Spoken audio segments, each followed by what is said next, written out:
पळतीयस? तू पळतीयस?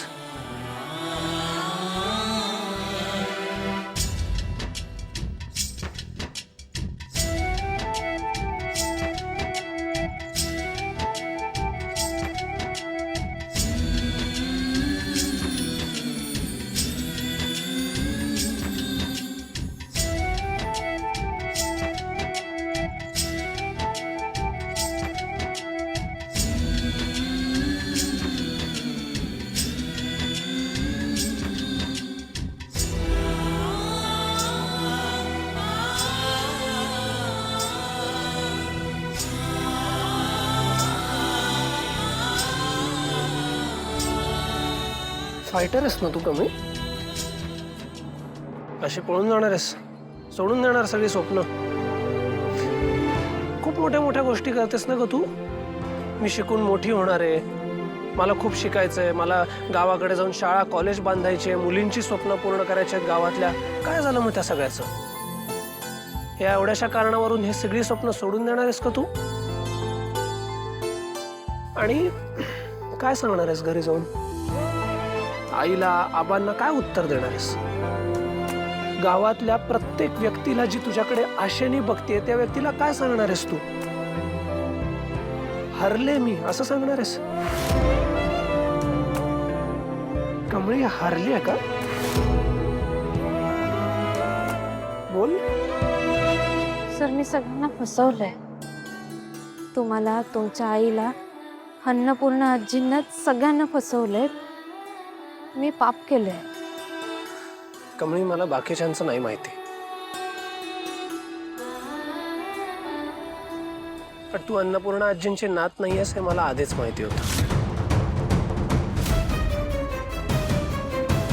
त्या रात्री तू अन्नपूर्णा आजींच्या रूम मध्ये त्यांना सगळं खरं सांगत होतीस. त्यांना झोप लागली होती, त्यांचं लक्षच नव्हतं. मला हे सगळं माहिती आहे, कारण मी तेव्हा तिथेच होतो. कॉलेजमध्ये सगळे म्हणतात का तू अन्नपूर्णा आजींसारखीच आहे, सेम टू सेम. आजी तुम्हाला खरं सांगू, आजी मी तुमची खरी नात नाही. आजी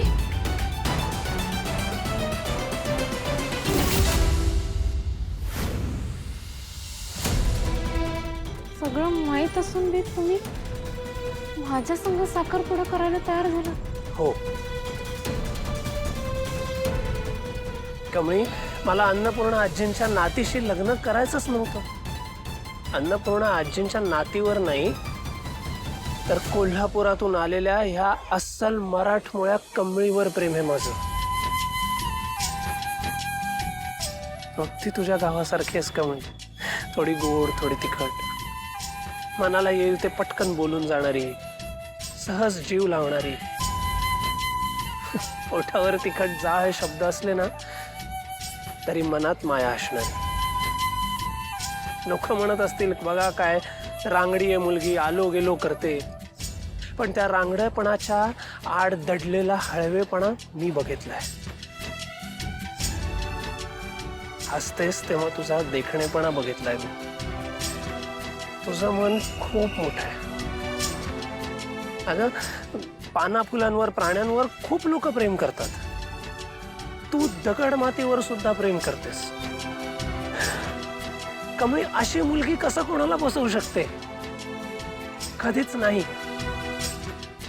आणि म्हणून मी म्हणालो की माझं अन्नपूर्णा आजींच्या नातीवर नाही, तुझ्यावर प्रेम आहे. याआधी होतं, आत्ताही आहे आणि इथून पुढे कायम असेल.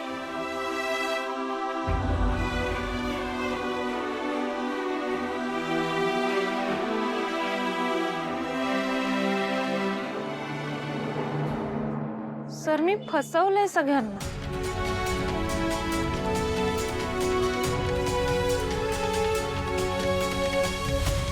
तू कोणालाही फसवलं नाहीयेस. तू फक्त राजन काकांना मदत केलीस, अन्नपूर्णा आजींना बरं केलंस, त्या घराला तुटण्यापासून वाचवलंस, ते घर सांभाळलंस, आणि तेवढंच खूप आहे. कारण मला गॅरंटी आहे, काही झालं तरी माझी कमळी चुकीचं वागूच शकत नाही. हे फसवणं, विश्वासघात करणं तिच्या स्वभावातच नाही. आणि तुला हा साखरपुडा करायचा नव्हता हेही आलं माझ्या लक्षात. मी कॉलेजमध्ये तुझ्याशी बोलायला आलो तेव्हा तुला हेच सांगायचं होतं ना मला. तुला हवं होतं की मी माझ्याकडनं नकार द्यावा, कारण तुला कोणाला फसवायचं नव्हतं.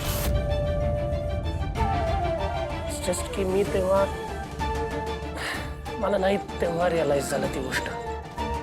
पण तू अन्नपूर्णा आजींना हिमतीने सगळं खरं सांगायला तयार झालीस.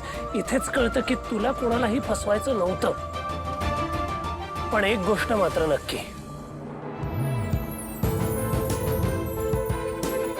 फक्त ही जी आता माझ्या समोर कमळी आहे ना, ती काय माझी कमळी नाही. माझी कमळी स्ट्रॉंग आहे, घाबरट नाही. माझी कमळी ही अन्यायाच्या विरोधात ठामपणे उभी राहते, खंबीरपणे लढते, स्वप्नांच्या मागे धावते. माझी कमळी फायटर आहे, फायटर. अशी बॅग घेऊन पळून जाणारी नाहीये.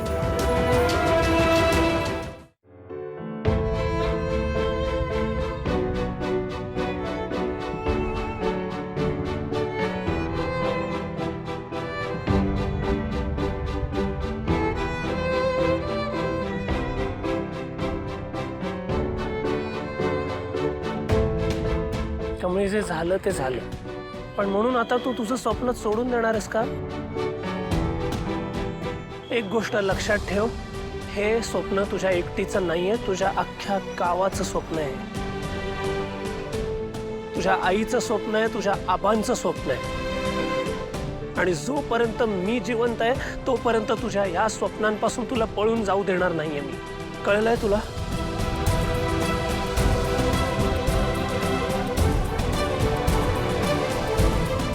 मला सांग, आज काय तारीख आहे? कमळी, आज काय तारीख आहे? 1 मे. महाराष्ट्र दिन. मला सांग, आजच्या दिवशी तुझ्यासारखी महाराजांना इतकं मानणारी अस्सल मराठमोळी मुलगी हार कशी मानेल? हार कशी मानेल? नाही मानली पाहिजे हार. कमळी, तुझी लढाई ना खरी आत्ता सुरू झाली आहे. तू लढ, तू नेटाने लढ. तुझ्या पाठीशी मी कायम उभा असणार. आणि ज्या दिवशी तू सक्सेसफुल होशील ना, त्या दिवशी तुझं स्वप्न पूर्ण होईल.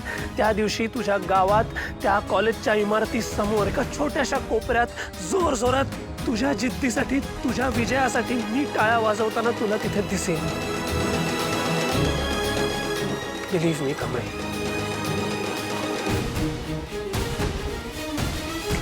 आता तुळजाईचं नाव घे आणि तुझ्या या नवीन लढ्याला सुरुवात कर. आणि कमळी, तुझ्या पाठीशी उभा राहणारा मी एकटा नाहीये. एक चांगली माणसं तुझ्या पाठीशी उभी राहणार, त्यातली ही एक व्यक्ती.